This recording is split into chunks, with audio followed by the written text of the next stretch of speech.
This is Passe Partout.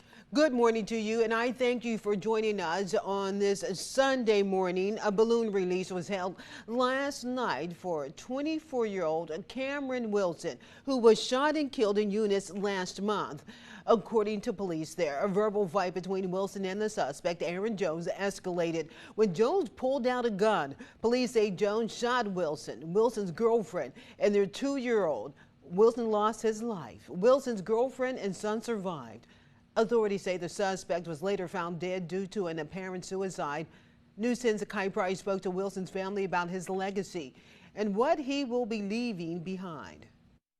The family and friends of Cameron Wilson gathered here at Eunice City Lake to reflect on a life that was taken way too soon. It was a good day, an emotional day, but it was a really good day. I'm glad, my family, his family, everybody. We all came, everybody was here for him. Emily Castile was Cameron Wilson's girlfriend. She says he was her everything, and he always took care of her and had her back no matter what. That man did everything for me. Literally. Everything. When it came to housework, I didn't have to do nothing. He didn't let me do nothing. That was my best friend. That's my baby. That's my lifeline. That's my soulmate. At the end of the day, if nobody had me, I know he did.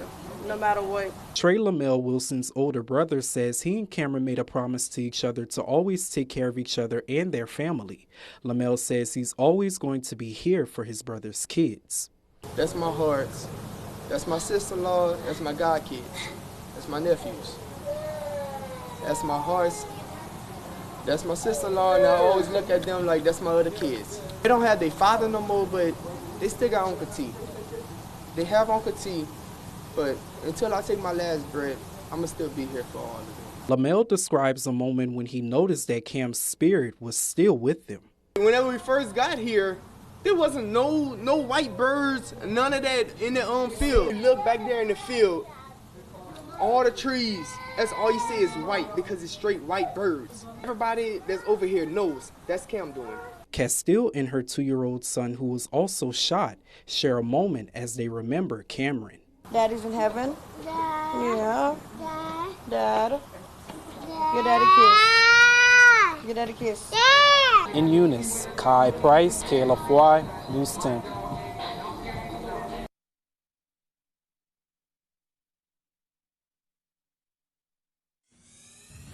Also, the family of a Carencro man who was shot and killed last week held a vigil to remember his life. Carencro police say 20-year-old O'Shea Bro was shot to death Tuesday on Collins Street. 2 juveniles were arrested for multiple charges, including second-degree murder. Bro's family says juvenile crime is out of control and wants that violence to end. Well, before that call to action to end violence, a New Iberia community activist held a vigil just a few days ago on Wednesday to mourn the loss of his own brother. The activist says his family member was gunned down and killed on New Year's Eve. It happened just before midnight on Lombard Street. According to the victim's brother, 44-year-old Thaddeus Davis was shot multiple times. He later died at a hospital. News 10's Britt LaFonso spoke with the activist, now planning a funeral for his own family member. Community activist Donovan Davis tells me his brother Thaddeus had just left their grandmother's home on New Year's Eve just before midnight. He was walking home down the streets when Davis says his brother was shot in the legs multiple times. Let us take this time to remember my brother Thaddeus Davis and remember where he was at in his life and the narrative of how he tried to triumph in his life to beat the odds of the street life. And this is what this is about, beating the odds of the street life. Donovan Davis has held countless vigils on the streets of New Iberia, continuously bringing awareness to violence in his community. Now he's holding one for his own family member. He was a good person, but he could not live out the good values of his life because of the circumstances surrounding him socially and environmentally, and his personal demons within him that he struggled with to overcome. Donovan tries to reach his community with ministry and the gospel, hoping it will inspire or motivate those struggling to reach out for help, whether that be by finding a job, counseling, or faith. We're not distant or foreign from trying to rescue and save our communities or salvage young kids' lives who are in the streets. It is very much real. It is very much that we can do. His goal is to give his community hope for change. All people out here are not as lost as you may think they are. They can be reached. I think my brother needed more love from the people of his community. And I think if he'd have got that more love, people of his community, that could have also made a difference in his life. News 10 did speak with New Iberia Police. A spokesperson told us they are still investigating his cause of death. Reporting in New Iberia, Britt LaFaso, KLFY News 10. Meanwhile, Rain police are searching for multiple family members of a man arrested in connection with a December homicide. According to investigators, the family members of 18-year-old Jamarion Senegal helped him and his minor accomplice hide following a murder. Police are searching for 34-year-old Brittany Senegal of Crawley, 49-year-old Rachel Senegal of Crawley, and 28-year-old Frank Leopold of Rain. Each of these family members are charged with accessory after the fact to a second-degree murder charge. This is the man they're accused of hiding. 18-year-old Jamarion Senegal. Senegal was arrested on Christmas after evading authorities for nearly a month. He's accused of being involved in the killing of Darren Senegal on December 4th. Rain's police chief released a statement yesterday saying our department holds a zero-tolerance policy towards violent offenders and those who support or aid them, end quote. He added that more arrests in the near future are possible. The Abbeville Police Department has made some strides forward, and their crime stats prove it. There were over 130 shootings in that city, but no proven homicides. News 10's Rodriguez Taylor spoke with the police chief as he discussed ways his department plans to tackle crime and what goals they seek in this new year.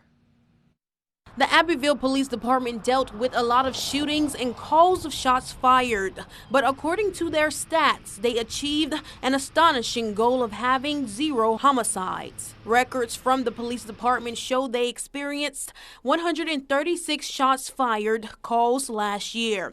Chief Mike Hardy mentioned a shooting that occurred near the Live Oak Manor apartments where one man, Roger Guidry, was killed. It was the suspects that were shooting at someone, and one of them was shot. We haven't proven yet if he was shot intentionally or by accident. Chief Hardy says his main goal, having more officers on the roads. By being proactive, you have the officers out there, people see them, less likely to commit a crime.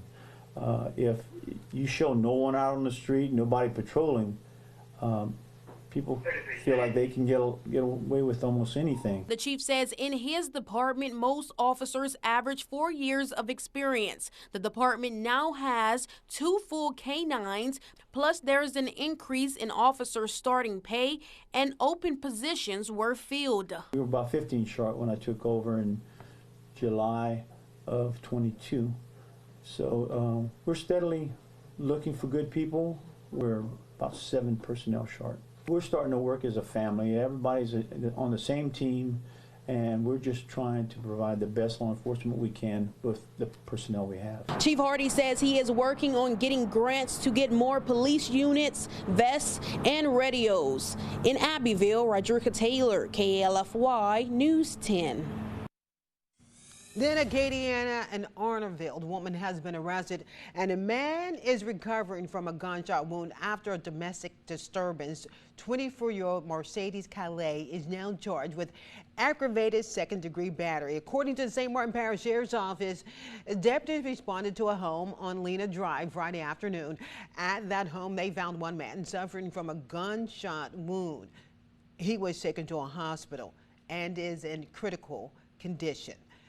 In Evangeline Parish, ATV and vehicle thefts are on the rise, and the sheriff says many of those thefts are connected.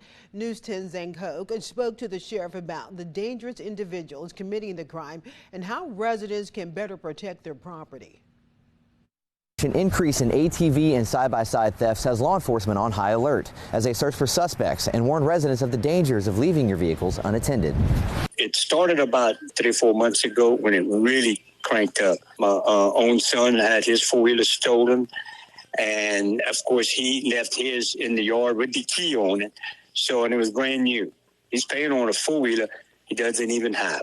Sheriff Charles Guillory says as the reported thefts have continued to come into his office, deputies were able to find evidence from security cameras at victims' houses that show the thefts are connected, as the suspects wear the same clothing each time, including masks and gloves.